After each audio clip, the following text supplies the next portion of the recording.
Okay, your mics are live. Go ahead, start it, Doug.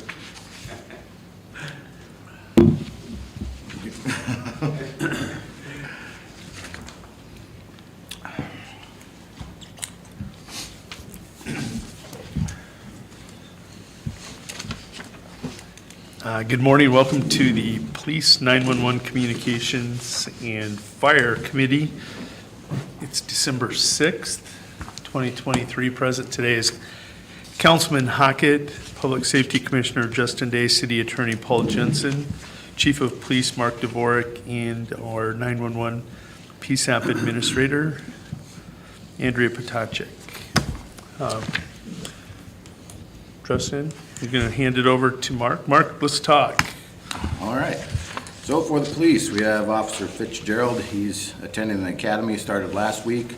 This is his second week, so after he's done this week, he'll have 11 more weeks, plus they're not having classes on the week of Christmas, the 25th through whatever that is, the 30th. So he'll be back working the street during that week. So he'll be gone another 3 months, with 1 week back working for us. As far as traffic enforcement, the 25 mile per hour speed limit is now in effect, except for where the signs are still posted. So our motoring public will have to pay attention to where the speed limit signs are, and for that block, you have to abide by that speed limit until they go on to the next block, and if that's not posted, then it's 25 miles per hour. So hopefully those signs will be removed soon, so there's no confusion on what the speed limit is in any particular town. School zone too stays. Yes, so the school zone's gonna basically stay the same. Those are gonna be 15 when children are present. That's kind of hard to determine. I don't really care for that when children are present deal. I'd rather have it either 15 or whatever else you want to put it. So, moving on to other traffic enforcement for the next 2 weeks, or last 2 weeks. There were 35 total traffic stops. 24 of those stops were for speeding. Of those 24 stops, 15 resulted in speeding citations, and 1 turned into a DUI arrest. Other stops are 7 stops for headlights or taillights. Those are all warnings. 2 stoplight violations. 1 of those turned into a no insurance citation. There's still some confusion with the stoplight, the flashing red lights, but we're working through it. Hopefully that's fixed here soon. And on top of that, there's 2 other stops that were for DUI, which have resulted in arrests. So 3 total DUIs in the last couple weeks, 15 speeding citations, and 1 summons for no insurance. Questions? Comment for you. And I understand your statement when you talk about, I don't like this thing with when children are present. I have discussed that type of a situation with the chief of police over in East River a few years back. And we came to the conclusion that really what makes sense, how do you know children are present? Well, you know they're present not because they're up by the building or in the far reaches of the parking lot. You know they're present because they're out there either on the sidewalk or near that area where they're visible to the drivers that are approaching from either direction. I think that's the approach that's safe, because if you end up in court on something like, well, were children present? Well, yeah, I saw some up by the door of the school. You know, is that gonna? The issue I have with it, if you're going 25, okay, and then there's children present. Right. I mean, you're already going 25, and that's when we don't want you to go 25 when you see the children. We want you to go 15 before you know children are there, if children are present, to prevent that accident. I don't argue with you. So that's my issue with it. I By the time you understand. see the children, you're already doing 25, and that's not what the intention of that speed limit is. We want you already doing 15 when children are there. Oh, I don't disagree with you. I'm just talking a suggestion as far as how you would approach that if it was to be presented to a judge in court. Yep. I think it's clearly, if children are in that area around the sidewalk adjacent to the street, clearly they are, quote, present within the meaning of the words of that statute. Yep. So that's, like you're saying, that's how we have to take it. That's just not how I like it. I understand, So, yeah. And if you're doing 25, it doesn't take long to slow down to at least under 20. yeah, you could get on the binders pretty quick. Whether it's too late or not, that's just what I kind of worry about. So, Is the one up on 7th Street posted when children are present? That doesn't have to be during the school year, though. Let's Correct. emphasize that. Like Kids the at park and the pool and, park, Right. Pretty much baseball. that's a year-round. Yeah. Children are present up in that area. Yeah. So, I'll be working with the street department, public works director to make sure that we get those signs pulled down per our traffic flow plan as soon as possible. And the email has also gone out that this is 0 tolerance. Okay, So, And now that that is in effect, we will have an all-staff meeting so we're on the same page of how we want to enforce this. get all the officers together. Okay, Good. perfect. Looking at your, your budget, we are at this point 93% of the way through the year. Taking a look at your expense report for the public to know you've worked through 84.35% of your appropriations for the year. So nice job on that, Mark. Thank you. Justin, are we moving on to Andrea? we are. All right, I'm just trying to work through proper chain of command through you. Andrea, it sounds like it's your show. alrighty. Unfortunately, and you guys are aware because it was on the agenda on Monday, we did receive another resignation in the communications department. So we were advertising already, but now we need another one. Hopefully, I think Rhonda's had a couple of people contact her and show some interest. I don't have any apps as of yet, but we're still looking, so, You get them all trained up, and then they're gone. yeah, well, close to it with this one, yeah. We weren't completely through training yet, but his reason, it wasn't the job. He enjoyed it, he was doing well. It was just other things Personal. outside of his control, and we understand, but it's unfortunate because he was doing really well.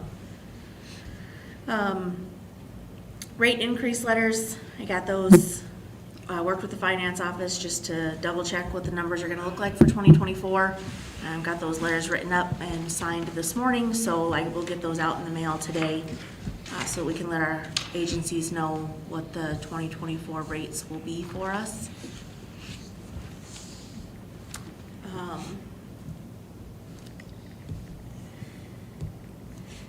And then I guess a quick update on the generator, just in the interest of keeping everybody in the loop. Jeff got another email, still communicating with the same gentleman over at Butler. It sounds like all the parts for the projects have been ordered. One thing that we asked about was if we had to have one project done before the other one could happen, and it sounds like no, it doesn't matter. Whichever parts come first, we'll be able to accomplish that project at that time. We did learn another new thing. It's Jeff and I talked about it a little bit at the end of the day yesterday. Not quite sure where to start on that one yet, but it sounds like we're going to have to look at a backup type generator. Our generator will be out of service for a few days while they do, I think it's while they do the panel on the actual generator. So I'm not sure where to start looking to see about getting one of those, especially something that will do what we need it to do. I don't know if maybe Troy would have any idea, if the electric department would I'll- know where we could look, but I'll have the discussion with our Public Works Director to see if we can start. yeah, You say that's a 48-hour window? he minimum? told, all he said was a few days. A few I think when we days. originally talked about it, it was kind of looking like a hopefully not 3-day project, but yeah, 2 to 3 days, I would say. Okay, So that's the next small, I guess, hurdle that's the next thing we gotta figure out before all of our parts get here. This email that we got, I don't think there's a new timeline on any of that, other than it's still all coming and probably still a ways out.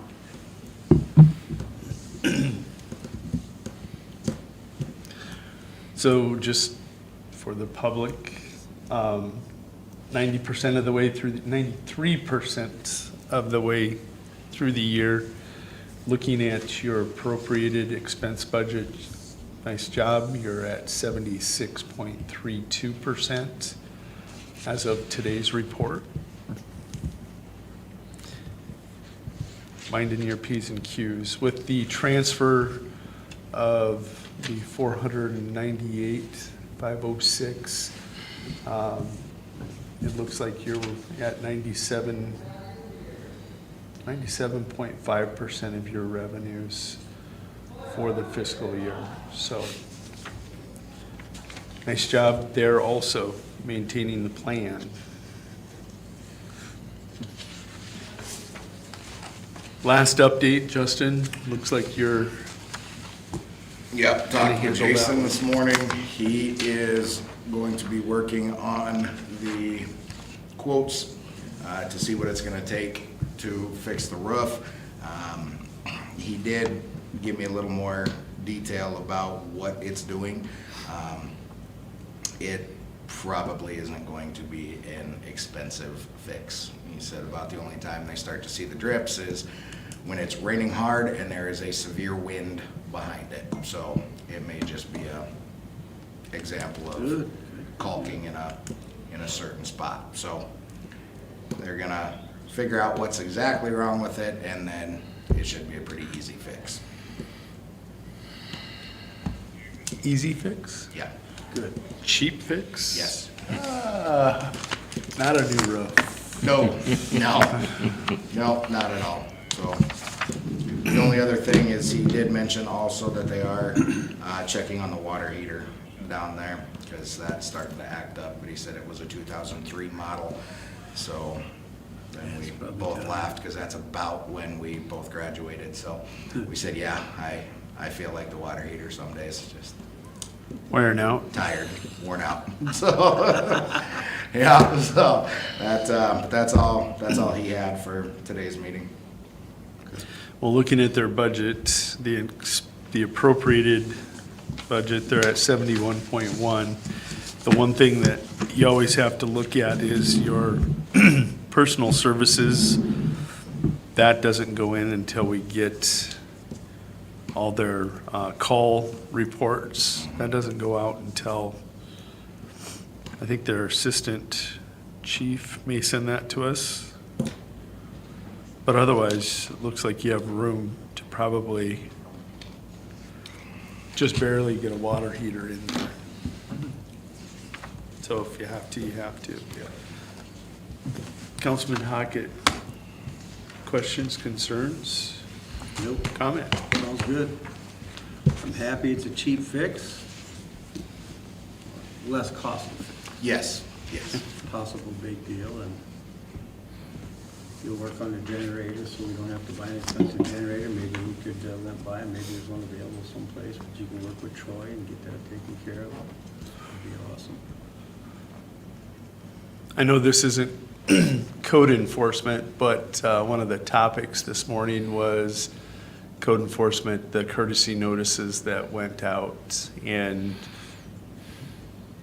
this was a decision by me and the city attorney to make the move to enforce those now. And for the public's knowledge, once that referendum went through, it set aside the ordinance that was put in place by council and reverted back to the old ordinance.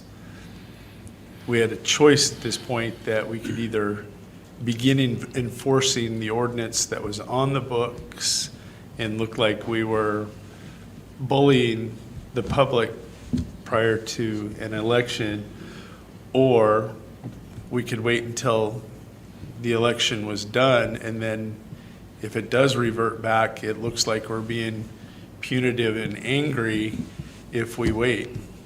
There was no good time frame to start this, and quite blatantly, once it reverted back, that is the ordinance on the book, so we started addressing the issue rather than wait. There was going to be no good time to do this, so that was one of the big topics, obviously, at Coffee with the Mayor, so wanted to address that before we got off the air. Anything else? You still remember how to run that? Maybe, we'll see.